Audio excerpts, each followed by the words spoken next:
2, decrease, 1, 2, decrease, and as it gets tighter, you know, it gets a little trickier.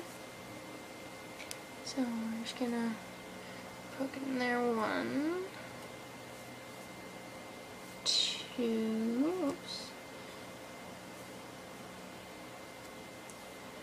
decrease, and if you can't tell, I'm kind of a beginner, you know, I've only made a couple of things so far. First video also. 1, 2, decrease, 1, 2, decrease, and oops, lost track of that there. 1, come on, 2, decrease, and then it's getting really small. If you're really good, you can keep going around there. If you're like me, I'm going to cheat a little bit. I'm going to go a little bit further maybe, and then I'm going to sew the ends.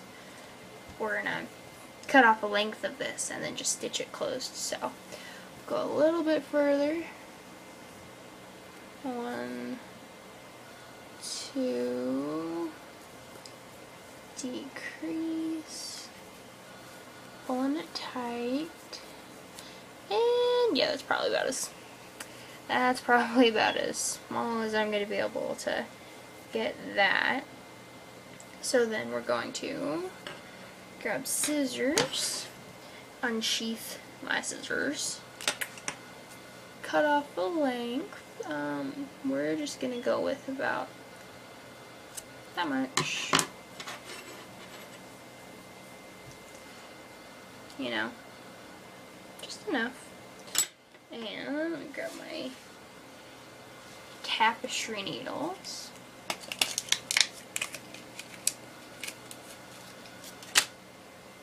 And we're gonna finish this off kind of. We're gonna grab it, pull it through just to make a knot. We're gonna pull this tight. It's gonna knot that part. Set our hook aside. Thread this needle onto there. And then we're just gonna go around and stitch this together.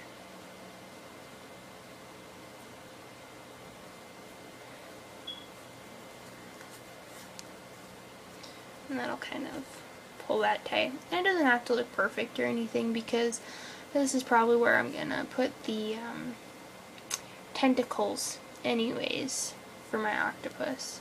So if you want, you can pull it through there if you like how it looks. If you don't, you know, whatever, it's totally up to you. So far that's the beginning, and we've got him looking pretty good, I think. Some cute eyeballs going on. So then next what we're going to do is we're going to learn how to make the tentacles that are going on the bottom. Okay, and so now we're going to make the tentacles for our octopus, and this is pretty simple. All it uses is a half double crochet, I think it's called, and a chain.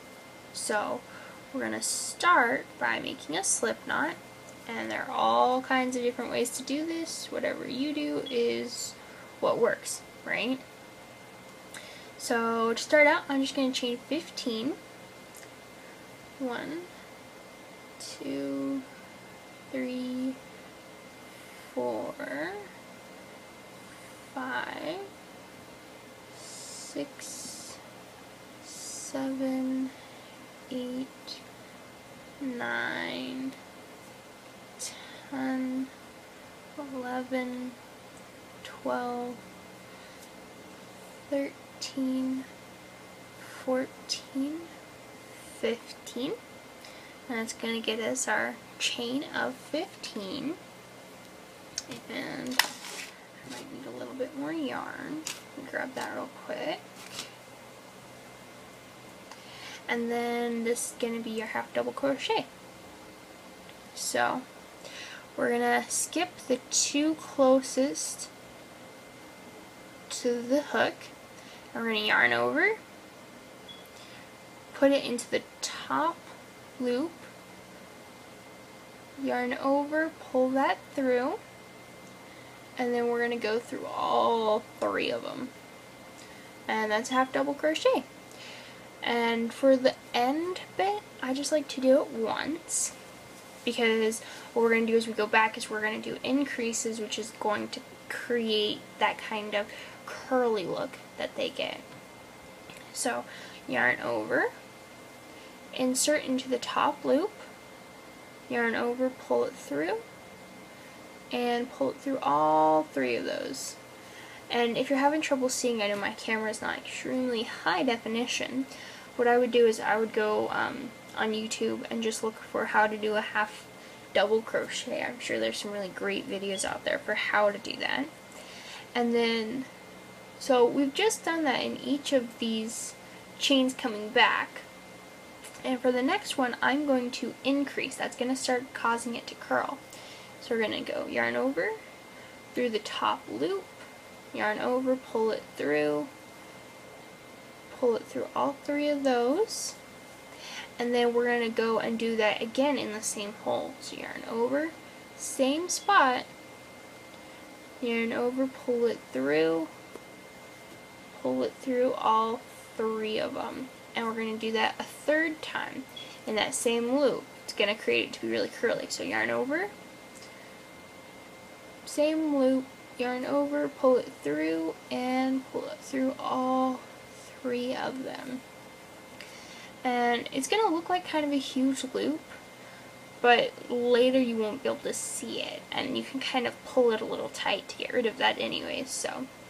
So for the next one, yarn over, going into the next loop, I don't know if you can see that, yarn over, pull it through, yarn over, pull it through all 3 of those.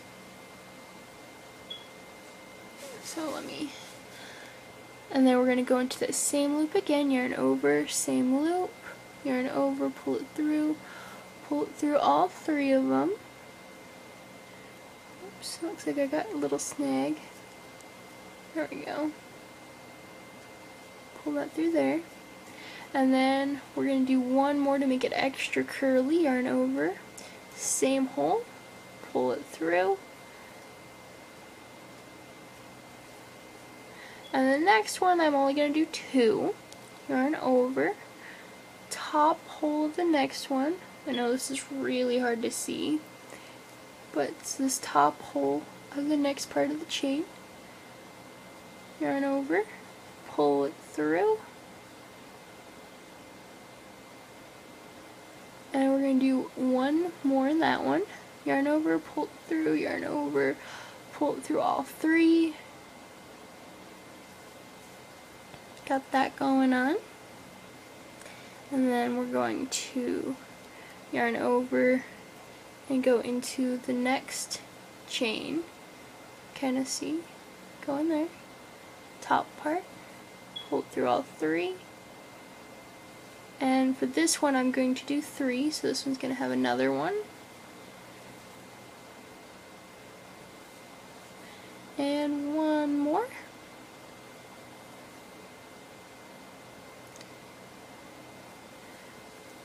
See, that's why it's starting to curl like that. It's got those loops going on there. And then we're going to go and yarn over, poke into the next one.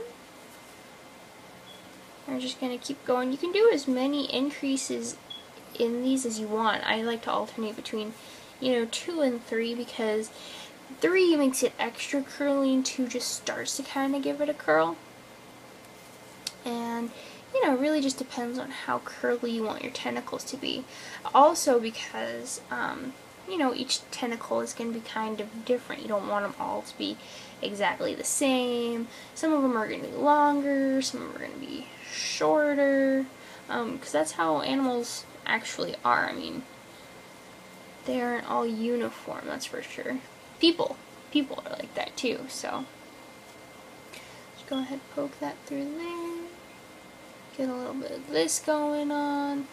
And then towards the end, when we get kind of closer towards the end of everything, I like to do less increases because this is the part that's going to be going up underneath the body of it. And it's going to need to be pretty flat anyways. I mean, it doesn't have to be, but it'll sit better if it is flat. So we're almost there. We'll do maybe, just running out of yarn. 2 in this one.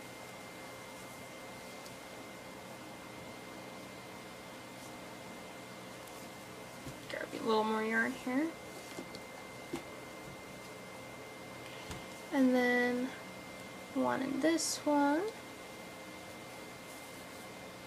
Pull that through, and you should be able to kind of see now it's got that swirl in it. What I'm going to do is I'm going to make a knot, grab that, pull that through, trim off this about, I'd say trim it off about there. Leaves you with plenty to stitch with. Pull it tight to create that knot. And my slip knot's still over here. My slip knot you can also pull tight, and you can also, it can come out if you're not careful. So I like to stitch both of these onto the bottom, and I'm just going to show you that part and see how it's all curled now because it's got those increases. And so what I like to do to stitch these on is I like to stitch them both on separately. If you want, you could probably combine these two and stitch them all at once. It might not make a difference. I haven't tried it the other way, but pinch that and we'll get it going. And then we're just going to place it on the body. About there's fine. It's not going to make a huge difference. And then we'll just poke it through there. I like to bring them back through that first loop because it creates a knot. Which just makes it a little bit more secure. And then just weave this through in a couple more spots. Just kind of secure it, hide the yarn. You won't really see it, so it won't make too much of a difference. So probably one more just here. Pull that through, pull that tight. Trim that little bit off. See? You can't even tell it was there. And now we'll do the other side.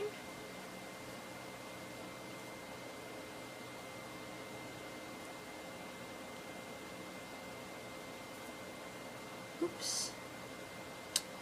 I hate it when that happens. That's okay. It'll be trimmed off anyways. So then this one, see how it's kind of sitting up? I like to poke it through the other side. And just pull that through there. And then I like to go back through that loop it came through. Just to, again, create a knot. And then what I like to do with this one, since we use two sides, is I like to usually stitch it through here, the tentacle itself, so that the tentacle kind of lies flat with the body. You don't have to do this, but I think it looks good. So just do that a couple of times.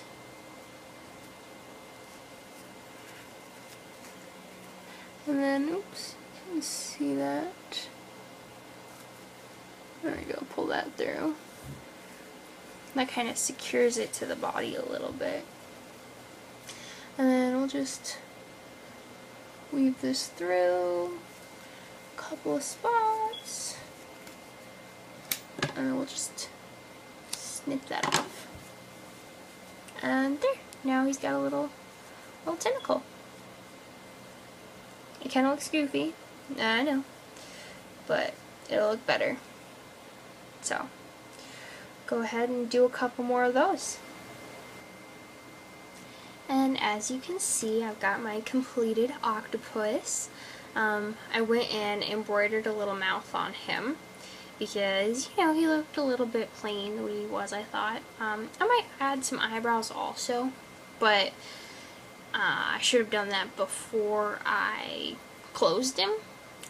This is kind of what the bottom looks like. It's pretty messy, but I mean, no one's really going to be looking at the bottom anyways, and I mean, you might be able to even tell I kind of oopsed in a couple of spots where I didn't sew these on well enough.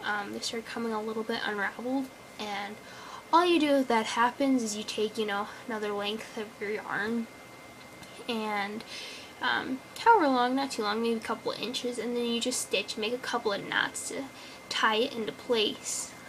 One of the tentacles, I can't even tell which one at this point, actually started unraveling from this end because when I snipped the bits off, I had trimmed it too close and it was coming out. So, but as you can see, they're all pretty secure right now, so I don't have that problem anymore.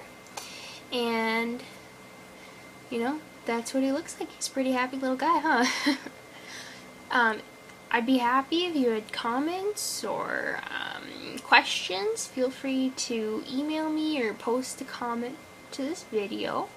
I prefer constructive criticism, as this is my first video and, you know, I'm a beginner at crochet, as you can kind of tell by the simple project I did. But thanks again for watching, and, you know, enjoy your little animal friends.